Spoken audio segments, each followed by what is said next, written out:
અધ્યાય 14 શ્લોક 20 શરીરમાં રહેલો જીવ જ્યારે આ 3 ગુણોને પાર કરી દે છે, જેમનામાંથી આ શરીર ઉત્પન્ન થયું છે, ત્યારે તે જન્મ, મૃત્યુ, વૃદ્ધાવસ્થા અને દુઃખથી મુક્ત થઈને અમરત્વને પ્રાપ્ત કરે છે. જ્યારે આપણે પોતાની ઓળખ 3 ગુણો સાથે કરી લઈએ છીએ અને મન તથા બુદ્ધિના સ્તરે જીવવા લાગીએ છીએ, ત્યારે સામાન્ય જીવનની બધી જ અપૂર્ણતાઓ, ચિંતાઓ અને દુઃખોનો અનુભવ કરીએ છીએ. પરંતુ જે જીવાત્મા આ 3 ગુણોને પાર કરી જાય છે, તે આ બધા બંધનોથી મુક્ત થઈ જાય છે. વાસ્તવમાં આપણું સાચું સ્વરૂપ આત્મા ગુણોથી બનેલા શરીરને માત્ર ધારણ કરે છે. શરીર ગુણોથી બનેલું છે, પરંતુ આત્મા ગુણોનું ઉત્પાદન નથી. આત્મા સદાય સ્વતંત્ર છે. છતાં હાલમાં એવું લાગે છે કે આત્મા શરીરથી પ્રભાવિત થાય છે, કારણ કે આપણે શરીર સાથે તાદાત્મ્ય કરી લીધું છે. આ તાદાત્મ્યને કારણે જ ગુણોનો પ્રભાવ આપણા પર પડતો હોવાનું અનુભવાય છે. 3 ગુણો અજ્ઞાનનું પ્રગટીકરણ છે. આ અજ્ઞાન જ કારણ શરીરનું મૂળ છે. ગાઢ નિદ્રામાં આપણે કારણ શરીરનો અનુભવ કરીએ છીએ. તે સમયે મન અને ઇન્દ્રિયો કાર્યરત નથી હોતી, પરંતુ અજ્ઞાન યથાવત રહે છે.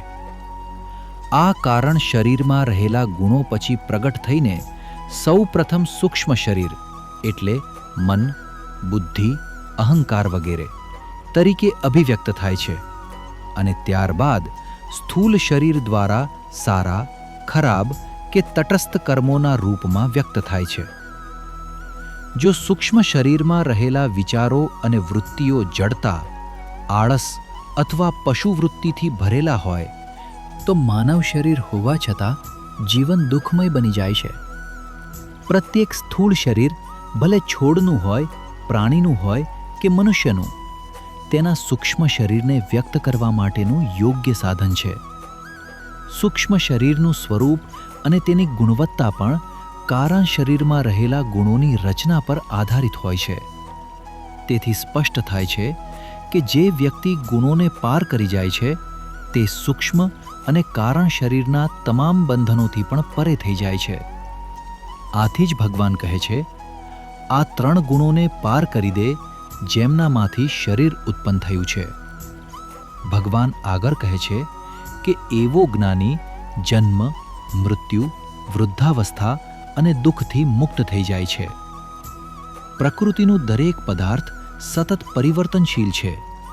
જન્મ, વૃદ્ધિ, ક્ષય, રોગ અને મૃત્યુ આ શરીરના સ્વાભાવિક તબક્કાઓ છે. પરંતુ આ પરિવર્તનો માત્ર શરીરમાં થાય છે. તેને પ્રકાશિત કરતું પરમ ચૈતન્ય ક્યારેય બદલાતું નથી.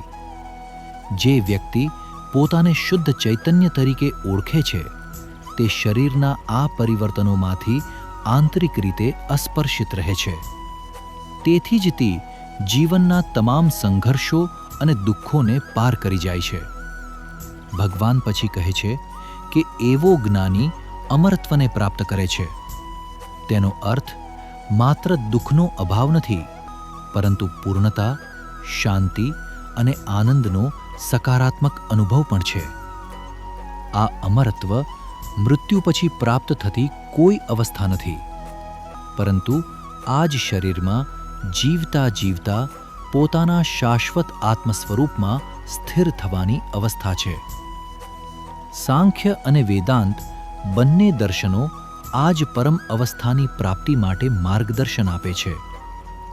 સાંખ્ય અનુસાર પુરુષ સદાય મુક્ત છે, પરંતુ અજ્ઞાનને કારણે તે પોતાને પ્રકૃતિ સાથે જોડાયેલો માની લે છે. પછી તે આ બંધનમાંથી મુક્ત થવાનો પ્રયત્ન કરે છે. આપણે માત્ર રજસ અને તમસથી જ બંધાયેલા નથી, પરંતુ સત્વ પણ પ્રકૃતિનો જ એક ગુણ હોવાથી તે પણ અંતિમ સત્ય નથી. તેથી સાધકે માત્ર તમસ અને રજસને જ નહીં, પરંતુ સત્વને પણ પાર કરવું જોઈએ, કારણ કે જ્યાં સુધી પ્રકૃતિ સાથે તાદાત્મ્ય છે, ત્યાં સુધી પૂર્ણ મુક્તિ શક્ય નથી.